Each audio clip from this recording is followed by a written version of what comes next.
Welcome back. Welcome to the part 1 of chapter 2. We are going to start the chapter 2, that is structure of atom. You have studied about the structure of atom in class 9th, in which you have just find out that how many subatomic particles are there. Before studying the atomic structure of atom, you have to go through with the Dalton atomic theory. Dalton atomic theory या name of the atom, how it comes, जो atom का नाम था वो कैसे आया था, किसने सबसे पहले इसको डिस्क्राइब किया था, इन सब के बारे में आपको पता होना चाहिए. Means you are studying chemistry at extreme level, so you should know about everything. And atom is the basic fundamental for all of the chemical reactions and equations. Okay, तो आइए देखते हैं. परमाणु नेम, जो एटम होता है, atom का जो हिंदी में नाम होता है उसको हम बोलते हैं परमाणु. ठीक है. और जो परमाणु नाम दिया था वो किसने दिया था? महर्षि कनाड ने दिया था. महर्षि कनाड जो थे, कनाड एक फिलोसफर थे और उन्होंने बताया था कि अगर हम किसी भी पदार्थ मीन्स मटेरियल या मैटर को डिवाइड करते चले जाते हैं तो एक ऐसी स्टेज आती है जहाँ पर हम उसको फर्दर डिवाइड नहीं कर सकते. तो उस स्थिति को क्या बोलते हैं हम? परमाणु. लेकिन उसके बाद दो फिलोसफर और थे, डेमोक्राइटिस एंड ल्यूसिफस. उन्होंने इस परमाणु को बोला एटम, और एटम का जो ग्रीक वर्ड होता है वो होता है indivisible and that can not be cut further. Okay, तो एटम क्या है? एक ग्रीक वर्ड है जिसका इंग्लिश में मीनिंग होता है इंडिविजिबल, जिसको बांटा नहीं जा सकता.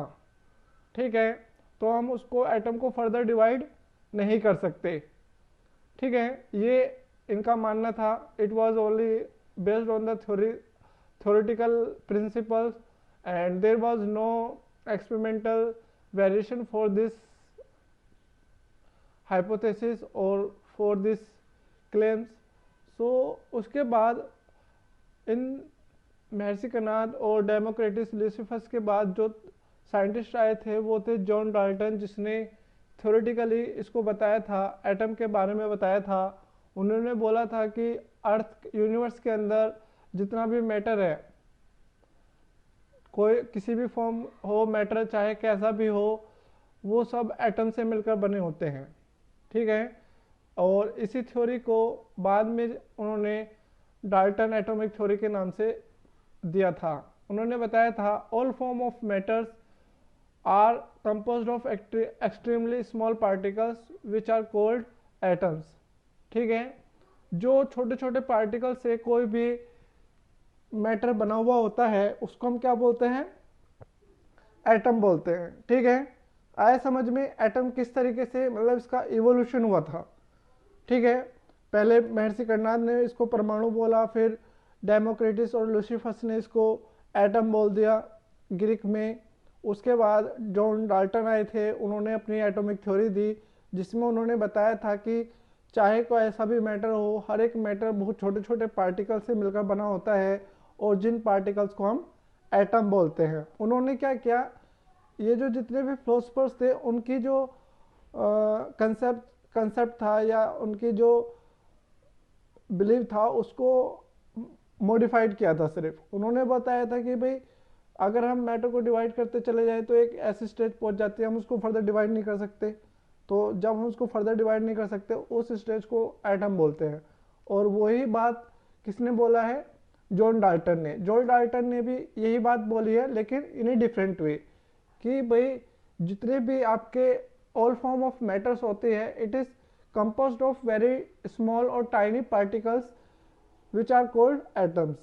And this theory was known as Dalton atomic theory, which we have studied in chapter 1. Chapter 1 में हम डाल्टन एटॉमिक थ्योरी कर चुके हैं, मॉडर्न एटॉमिक थ्योरी भी कर चुके हैं.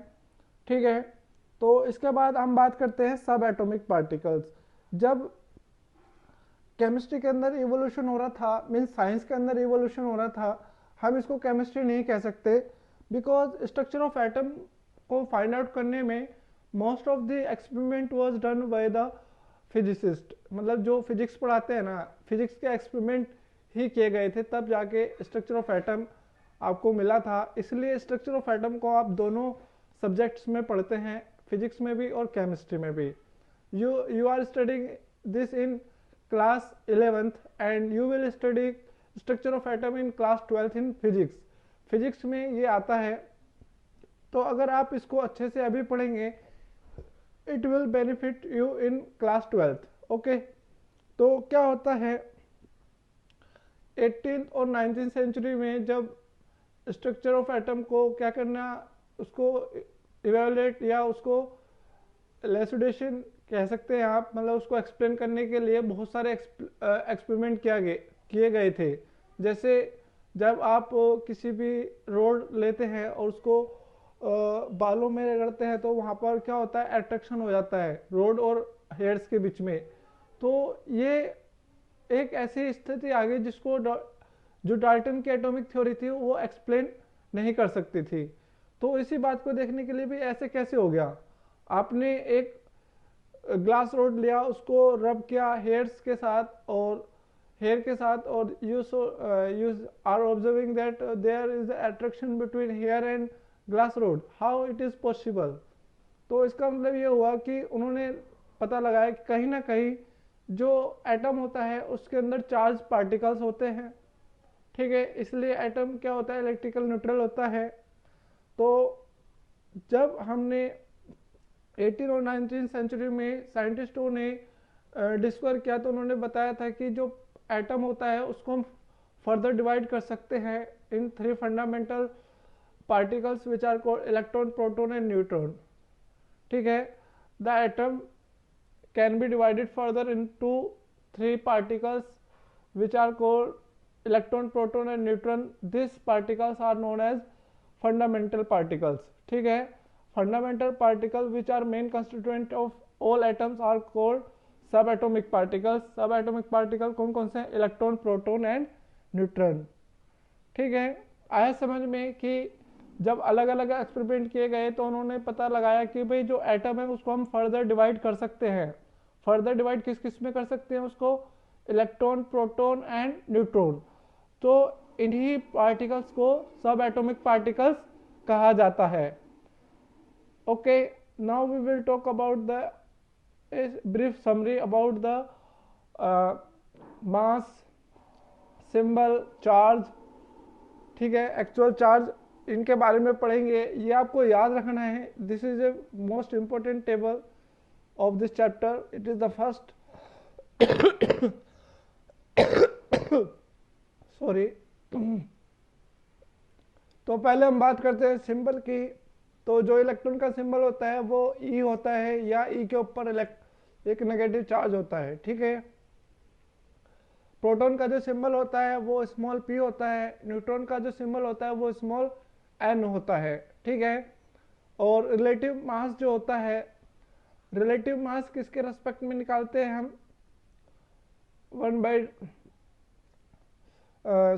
रिलेटिव मास निकालते हैं हम कार्बन 12 के रेस्पेक्ट में। हमने बताया था ना कि relative mass of any particle is equal to the mass of that particle with respect to the 1/12 of the mass of one atom of carbon 12। Carbon 12 के एक एटम के मास का 1/12 के रेस्पेक्ट में जो मास होता है, तो इलेक्ट्रॉन का मास उसके रेस्पेक्ट में कितना होता है, 1/836 के अप्रोक्स होता है, जबकि प्रोटॉन और न्यूट्रॉन का मास 1 होता है।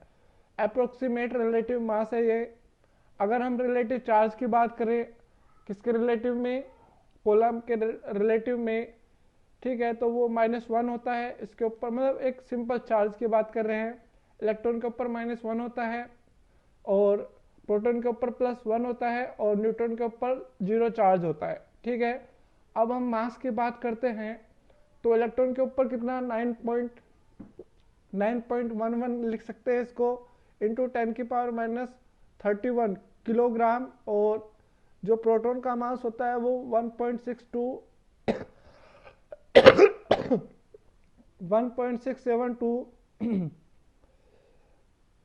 2648 इंटू 10⁻⁻27 होता है। और न्यूट्रॉन का जो मास होता है वो होता है 1.674953 3 इंटू 10⁻⁻7। तो यहाँ पर न्यूट्रॉन का जो मास है वो प्रोटॉन के मास से स्लाइटली ज़्यादा है। ठीक है, अगर हम AMU की बात करते हैं तो AMU में निकालने के लिए क्या करेंगे 1 AMU की जो वैल्यू है वो उससे मल्टीप्लाई करा देंगे आप। ठीक है, एंड 5 पॉइंट ये AMU वाली जो वैल्यू है वो आपको याद करने की ज़रूरत नहीं है, इसको आप स्टिक आउट कर सकते हैं। It is all about your choice. और जो एक्चुअल चार्ज है वो होता है 1.6, इसको 1.6 इंटू 10⁻⁻19 कूलाम में होता है। ये यहाँ पर C लिखा हुआ है, इसका मतलब होता है कूलाम। और प्रोटॉन के ऊपर जो होता है वो प्लस में होता है 1.6 इंटू 10⁻⁻19 कूलाम। तो ये आपको याद रखना है, कहीं पर भी अगर इलेक्ट्रॉन गिवन है तो आप उसका मास लेंगे और उसके चार्ज की अगर हमें यूज़ है तो चार्ज भी ले लेंगे। आपको most of the time question के अंदर गिवन नहीं होता है। ठीक है, तो आपको पार्टिकल्स देखकर ही आपको यूज़ करनी होती है टर्म्स। ठीक है, now we will talk about the discovery of electron. जो इलेक्ट्रॉन की डिस्कवरी की थी वो जे थॉमसन ने की थी। और जे थॉमसन ने का आइडिया कैसे आया, ये आया उसको माइकल फैराडे, जो माइकल फैराडे है जो फिजिसिस्ट थे, जिसको इलेक्ट्रिसिटी के लिए जाना जाता है। उन्होंने इलेक्ट्रिसिटी को एक्सप्लेन किया था कि भाई जो इलेक्ट्रिसिटी है वो कैसे प्रोड्यूस होती है। ठीक है, तो उन्होंने क्या किया था, उन्होंने बताया था कि भाई अगर हम इलेक्ट्रिसिटी पास करते हैं किसी भी सब्सटेंस में तो इलेक्ट्रिसिटी की वजह से केमिकल चेंजेस हो जाते हैं। ठीक है, तो इसी आइडिया को फॉलो करते हुए और उन्होंने एक बात को फॉलो किया, उन्होंने पता लगाया कि भाई वो हमें किसने बताया था, माइकल फैराडे ने बताया था। और उस प्रिंसिपल को जे थॉमसन ने यूज़ किया। उन्होंने बताया था कि जो लाइक चार्जेस होते हैं वो एक दूसरे को रिपेल करते हैं और जो अपोजिट चार्जेस होते हैं वो एक दूसरे को अट्रैक्ट करते हैं। आगे समझ में कि भाई अगर पॉजिटिव पॉजिटिव है तो वो एक दूसरे को रिपेल करेंगे और अगर नेगेटिव नेगेटिव है तो वो एक दूसरे को अट्रैक्ट करेंगे। ठीक है, तो इलेक्ट्रॉन की डिस्कवरी करने से पहले आपको एक ट्यूब के बारे में पढ़ना पड़ेगा, that is cathode ray tube या कैथोड रे डिस्चार्ज ट्यूब। तो ये क्या होती है, एक कैथोड रे डिस्चार्ज ट्यूब जो होती है वो एक ग्लास की बनी होती है containing 2 thin piece of metal called electrode. और उसके अंदर 2 मेटल के पतले पतले पीसेस होते हैं जो इलेक्ट्रोड का काम करते हैं। मीन्स एक एनोड होता है और एक कैथोड होता है। तो for the observation of discharge, यहाँ पर आप डायग्राम बनाएंगे जो कि नीचे गिवन है। For the observation of discharge through gas could be observe only at, अगर आपको गैस के थ्रू डिस्चार्ज देखना है, मतलब कैथोड रे ट्यूब में गैस का डिस्चार्ज देखना है। ठीक है, मतलब गैस के पार्टिकल चार्ज होते हैं नहीं होते हैं, तो इसके लिए 2 कंडीशन होती है। एक तो कैथोड रे ट्यूब के अंदर जो प्रेशर है वो बहुत लो होना चाहिए और जो उसके अंदर हमने इलेक्ट्रिसिटी पास किया है वो बहुत हाई वोल्टेज की होनी चाहिए।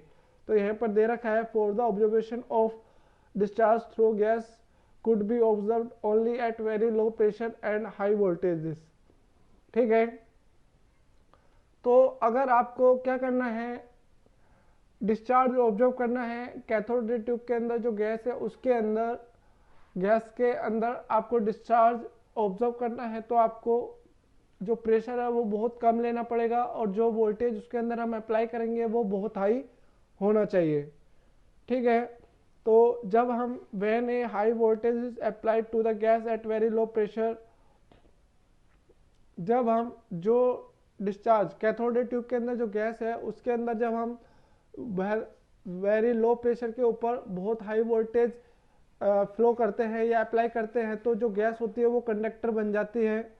मीन्स कंडक्टर का मतलब है उसके अंदर इलेक्ट्रिसिटी पास होने लगती है। यहाँ पर आप देख सकते हो ये कैथोड रे ट्यूब का वो क्या है, डायग्राम है। इसके अंदर एक वैक्यूम के लिए होल है, vacuum pump. Two vacuum pump का मतलब है वैक्यूम पंप से हम यहाँ पर प्रेशर को कंट्रोल करते हैं। और आपके राइट साइड में एनोड है दैट इज पॉजिटिव और कैथोड है दैट इज नेगेटिव, और इसको हाई वोल्टेज से हम क्या कर सकते हैं, ज्वाइन कर सकते हैं, तो that is cathode ray tube. तो क्या होता है, व्हेन जब हमने उसके अंदर कैथोड रे ट्यूब के अंदर जो गैस है उसमें लो प्रेशर पर हाई वोल्टेज अप्लाई करते हैं, तो जो गैस होती है वो क्या हो जाती है, कंडक्टर हो जाती है। द करंट स्टार्ट फ्लोइंग, जो करंट होती है वो फ्लो करना स्टार्ट कर देती है पार्टिकल की स्ट्रीम के तौर पर, मतलब बहुत सारे पार्टिकल एक साथ चलने लग जाते हैं। From the negative means cathode to positive electrode that is anode, मतलब कैथोड से एनोड की तरफ चलने लग जाते हैं। तो इससे हमें ये पता चलता है the rays which move from cathode to anode are called cathode rays. ठीक है, these rays are composed of negatively charged particles which are called electron। ठीक है, इनको इलेक्ट्रॉन क्यों बोला गया वो हम बाद में बताएंगे। आपको पता चल गया किस तरीके से कैथोड रे निकलती हैं। आप गैस लेते हैं कैथोड रे के अंदर, उसके अंदर लो प्रेशर और हाई वोल्टेज पर हाई वोल्टेज क्या कर देते हैं, फ्लो करते हैं, तो जो गैस होती है वो कंडक्टर बन जाती है और फिर जो करंट होती है वो छोटे छोटे पार्टिकल की स्ट्रीम में फ्लो करना स्टार्ट कर देती है कैथोड टू एनोड। तो इसी स्ट्रीम ऑफ पार्टिकल्स को हम क्या बोलते हैं, कैथोड रे बोलते हैं। और कैथोड रे कहाँ से निकलती है, कैथोड से निकलती है, इसलिए इसको कैथोड रे बोलते हैं। तो कैथोड रे की भी डिस्कवरी किसने की, जे थॉमसन ने। ठीक है, और जो नेगेटिवली चार्ज पार्टिकल प्रेजेंट होते हैं कैथोड रे के अंदर, दिस आर कॉल्ड इलेक्ट्रॉन्स। तो the flow of current cathode to anode further checked by, जो आपको पता है जब करंट फ्लो होती है कैथोड टू एनोड तो आप उसको नेक्ड आई से नहीं देख सकते, लेकिन आपको ये भी लग रहा है कि भाई वहाँ पर कुछ तो प्रोड्यूस हुआ है। मतलब दूसरी साइड पर जब एनोड की तरफ आप जाकर देखते हैं तो वो जो पोर्शन है कैथोड रे ट्यूब का वो थोड़ा गर्म हो जाता है, इसका मतलब उधर से कुछ पार्टिकल आ रहे हैं जो इधर की तरफ टकरा रहे हैं। ठीक है, तो अगर हमें करंट का फ्लो देखना है कैथोड टू एनोड तो हम क्या कर देते हैं, एनोड के अंदर थोड़े छोटे छोटे पोर्स कर देते हैं, और जो एनोड की तरफ जो आपकी क्या होती है कैथोड ट्यूब की जो सरफेस होती है उसके ऊपर हम एक fluorescent material that is zinc sulphide, zinc sulphide एक फ्लोरोसेंट सब्सटेंस होता है जिसके ऊपर कोई भी रेज आके टकराती है तो वो लाइट प्रोड्यूस करता है। ठीक है, जैसे क्या होता है छोटे बम होते हैं उसको फोड़ते हैं तो वहाँ पर एक लाइट सी जल जाती है, चिंगारी सी उठती है। इसी तरीके से जब कोई भी बीम जेडएनएस की कोटिंग से टकराती है तो वहाँ पर क्या होता है, लाइट प्रोड्यूस होती है। तो आप यहाँ पर देख सकते हैं जब आपने यहाँ पर जेडएनएस की कोटिंग लगा दी है और एनोड के अंदर छोटे छोटे छेद करती है तो आप देखेंगे कि वहाँ पर एक फ्लोरोसेंट कोटिंग होती है जो कि बीम की स्ट्राइक होने पर या करंट की स्ट्राइक होने पर हीट क्या करती है, लाइट प्रोड्यूस करती है, जिससे हमें ये पता चल जाता है कि भाई कैथोड की तरफ से कुछ रेज आ रही है जो एनोड की तरफ जाती है। ठीक है, तो now we will talk about the characteristics of cathode ray tube. तो अब आपको कितना कंफर्म हो गया, आप यहाँ बता सकते हैं कि भाई कैथोड रे की जो प्रेजेंस है वो हम कैसे बता सकते हैं। सबसे पहले हम जो एनोड होता है उसके अंदर पोर्स करेंगे, फिर एनोड के जो बाद होता है before the anode, after the anode और बिफोर जो भी है आप वहाँ पर कोटिंग कर देंगे जेडएनएस की, और जैसे ही रेज आएंगी और उस कोटिंग से टकराती है तो वो लाइट प्रोड्यूस करती है, जिससे पता चल जाता है कि वहाँ पर कैथोड रे आ रही है। ठीक है, कैथोड रे के प्रॉपर्टीज हम करते हैं। Cathode ray travel in the straight line in the absence of magnetic and electrical field. अगर वहाँ पर मैग्नेटिक और इलेक्ट्रिक फील्ड नहीं है तो जो कैथोड रे होती है वो स्ट्रेट लाइन में ट्रेवल करते हैं। ठीक है, और cathode ray are not visible, ठीक है, to the naked eyes, but the behaviour can be observe by using the material like fluorescent और phosphorescence which glows when hit by cathode ray. तो हम फ्लोरेसेंट या फॉस्फोरेसेंट यूज कर सकते हैं। एक मटेरियल होता है जब वो कैथोड रे उनसे टकराती है तो वो ग्लो करते हैं। ठीक है, और इनका जो बिहेवियर होता है दूसरा, इन the presence of electrical and magnetic field, जो कैथोड रे का बिहेवियर होता है वो किसी भी नेगेटिवली चार्ज पार्टिकल की तरह होता है। इसलिए हम ये मान सकते हैं कि जो कैथोड रे होती है उसके अंदर नेगेटिवली चार्ज पार्टिकल होते हैं और जिसको हम इलेक्ट्रॉन कहते हैं। अगर आपसे पूछा जाए कि भाई कैथोड रे के अंदर नेगेटिवली चार्ज पार्टिकल होते हैं, कैसे पता लगा? तो आप बताएंगे कि जो कैथोड रे का जो बिहेवियर होता है इलेक्ट्रिकल और मैग्नेटिक फील्ड की प्रेजेंस, वो एक नेगेटिवली चार्ज पार्टिकल की तरह ही होता है, जिससे ये कंफर्म हो जाता है कि जो कैथोड रे है उसके अंदर नेगेटिवली चार्ज पार्टिकल्स होते हैं और जिसको हम इलेक्ट्रॉन्स कहते हैं। ठीक है। इन द प्रेजेंस ऑफ इलेक्ट्रिकल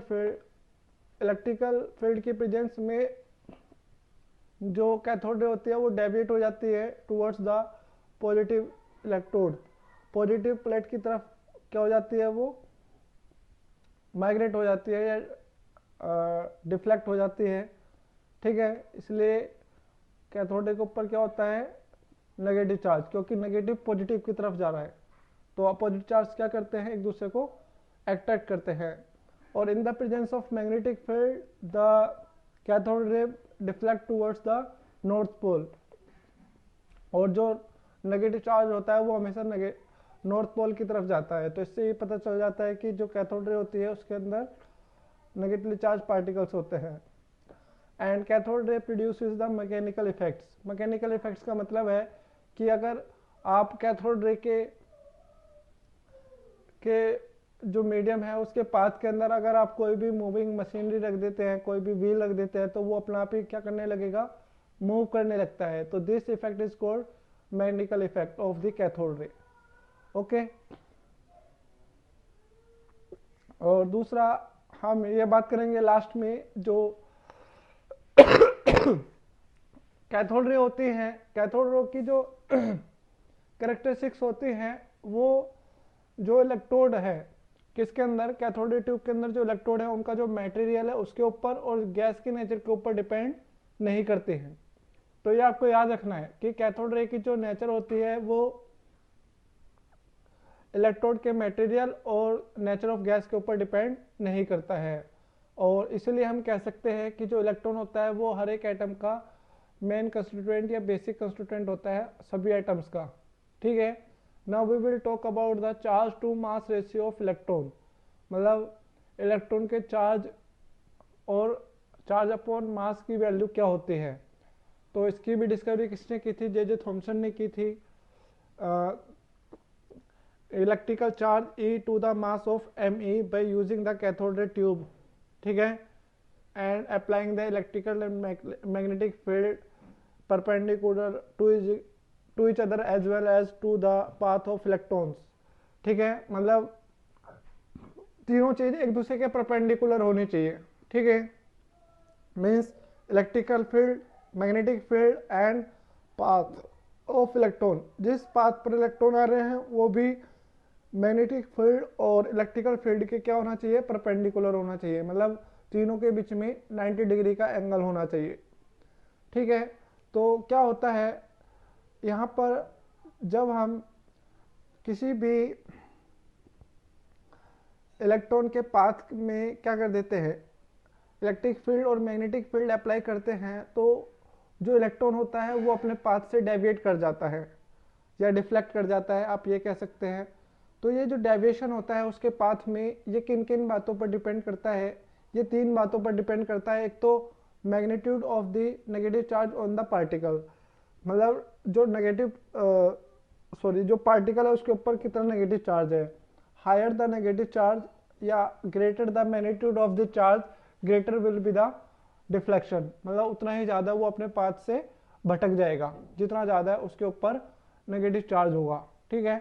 दूसरा, mass of the particle, lighter the particle greater is the deflection. मतलब पार्टिकल जितना ज़्यादा हल्का होगा वो उतना ही ज़्यादा डिफ्लेक्ट हो जाएगा। मतलब जैसे क्या करेंगे, अगर कोई हल्का चीज़ है आप उसमें फूंक मारते हैं तो वो दूर जाके गिरती है, मतलब डिफ्लेक्ट हो गया ना।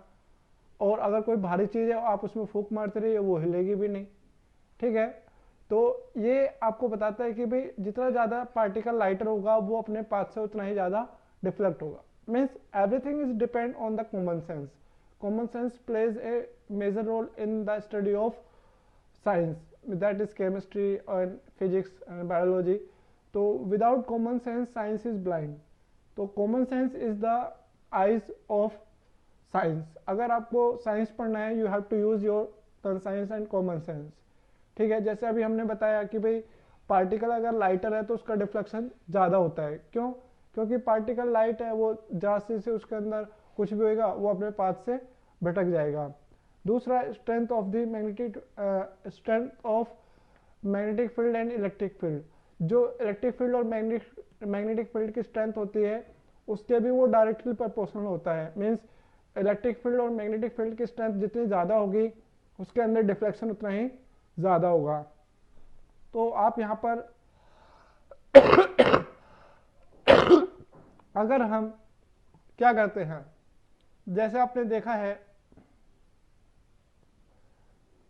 सॉरी, यहाँ पर आप देख सकते हो ये अरेंजमेंट है कैथोड रे ट्यूब के अंदर। कैथोड रे ट्यूब के बाहर हम क्या करते हैं, हमने एक मैग्नेट लगा रखी है और दो इलेक्ट्रोड लगा रखे हैं। दोनों इलेक्ट्रोड से हम क्या करेंगे, इलेक्ट्रिसिटी पास करेंगे। और कैथोड रे ट्यूब के अंदर भी हमने इलेक्ट्रोड लगाए हैं। तो यहाँ पर क्या होता है, जब हम सिर्फ उसके बाहर कैथोड रे ट्यूब के अंदर सिर्फ इलेक्ट्रिकल फील्ड लगाते हैं तो जो इलेक्ट्रॉन होता है वो अपने पास से डेविएट हो जाता है और कैथोड रे ट्यूब को ए पॉइंट पर जाकर हिट करता है, मतलब स्ट्राइक करता है। दूसरा, जब हम मैग्नेटिक फील्ड अप्लाई करते हैं in the absence of electric field, तो जो इलेक्ट्रॉन है वो अपने पास से डेविएट होकर पॉइंट सी पर जाकर स्ट्राइक करता है। लेकिन अगर हम इलेक्ट्रिक फील्ड और मैग्नेटिक फील्ड दोनों की स्ट्रेंथ को इस तरीके से अरेंज करें कि जो इलेक्ट्रॉन है वो अपने ओरिजिनल पाथ पर लाया जा सके, दैट इज पॉइंट बी। अगर हम सिर्फ इलेक्ट्रिकल फील्ड अप्लाई कर रहे हैं तो ए पर जा रहा है, क्योंकि ए की तरफ क्या है, पॉजिटिव चार्ज है, और कैथोड रे के ऊपर क्या होता है, नेगेटिव चार्ज, तो वो ऊपर जाएगा। और जब हम यहाँ पर क्या कर रहे हैं, सिर्फ मैग्नेटिक फील्ड लगा रहे हैं तो वो जाएगा पॉइंट सी पर। लेकिन अगर हम दोनों लगाएं, इलेक्ट्रिक फील्ड और मैग्नेटिक फील्ड, और उनकी स्ट्रेंथ को इस तरीके से बैलेंस करें कि जो इलेक्ट्रॉन है वो अपने पाथ से डेविएट ना हो और वो सीधा निकल जाए, दैट इज पॉइंट बी पर जाकर वो टकराए। तो जब हम इन दोनों की स्ट्रेंथ को क्या करेंगे, मैनेज करेंगे या बैलेंस करेंगे, तो क्या होता है, जो कैथोड रे ट्यूब के अंदर जो कैथोड रे आ रही है उसका जो इलेक्ट्रॉन है वो पॉइंट बी पर जाकर स्ट्राइक करता है। फिर हम क्या कर देते हैं, जिस स्ट्रेंथ पर जो इलेक्ट्रॉन है वो पॉइंट बी पर जाकर टकराया था उसी स्ट्रेंथ को अकाउंट में लेते हैं, मीन्स उसको कैलकुलेशन में लेते हैं और एक एक्यूरेट कैलकुलेशन करते हैं। ठीक है, इलेक्ट्रिक फील्ड और मैग्नेटिक फील्ड के स्ट्रेंथ को लेकर हम एक कैलकुलेशन करते हैं, that is mathematical portion is note in your syllabus, and then it will give the value of E upon me as E upon me is equal to 1.758820 into 10 की power 11 coulomb kilogram inverse, मतलब coulomb पर kilogram. जहाँ पर me क्या है, मास of electron kilogram है, electron क्या है, E क्या है, मैग्नीट्यूड ऑफ द चार्ज है, और जिसकी यूनिट क्या है, कूलाम है। ठीक है, तो इस तरीके से आप E अपॉन me को निकाल सकते हैं। तो आपको याद रखना है कि भाई जो चार्ज टू मास रेशियो है इलेक्ट्रॉन का वो किसने डिस्कवर किया था, जे थॉमसन ने। कैसे किया था, इलेक्ट्रिक फील्ड और मैग्नेटिक फील्ड अप्लाई करके। ठीक है, और उसने कुछ एजम्पशन माने थे, उन्हीं एजम्पशन को यूज करके आप इसको कैलकुलेट कर सकते हैं। In the next part we will talk about the charge on a electron, ठीक है, and mass of electron that is given by the RA Mulliken by Oildrop method, and you have not to study this, you just have to find the idea of that. So you have to read the RA Mulliken Oildrop method yourself. I will just give you the final derivation of that. Okay, तो आज के लिए सिर्फ इतना ही। इस video को like कीजिए, share कीजिए, और अगर आपने चैनल सब्सक्राइब नहीं किया है तो उसको सब्सक्राइब कीजिए, और इस चैप्टर को अच्छे से पढ़ना स्टार्ट कर दीजिए। चैप्टर 1 हमने कंप्लीट कर चुके हैं, तो उसके आप एक्सरसाइज क्वेश्चन आंसर कीजिए NCERT के। ठीक है, और आपका कोई भी डाउट आता है तो आप हमें व्हाट्सएप पर भेज सकते हैं। ठीक है, and stay home, stay safe. Thank you.